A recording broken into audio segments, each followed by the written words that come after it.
Oi gente, tudo bom? Então, hoje eu vim aqui ensinar pra vocês como hidratar seus lábios antes de passar batom mate, líquido mate. Então, vamos lá. Eu tô olhando pra lá, por causa do espelho. Claro, então vamos começar. Eu vou usar os dois, o batom de cacau e hidratante.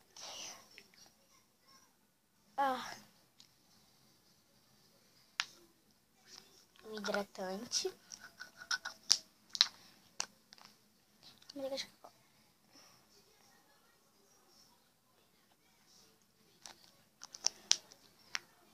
Eu tenho 3 batons de líquido mate.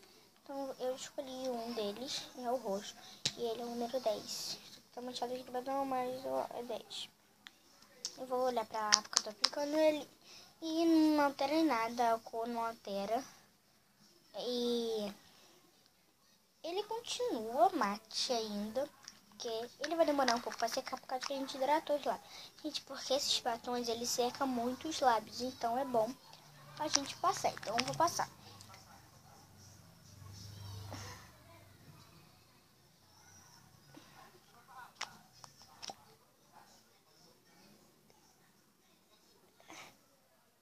Não sei se na câmera dá pra ver, mas aqui tá forte. Aí na câmera não dá pra ver muito.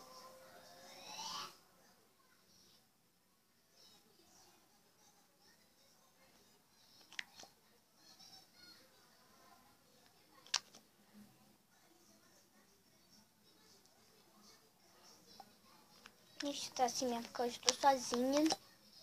Então não dá pra gravar muito. Eu acho que eu nem vou botar efeito no vídeo.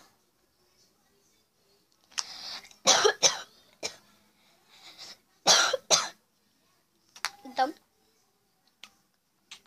vou esperar secar e volto.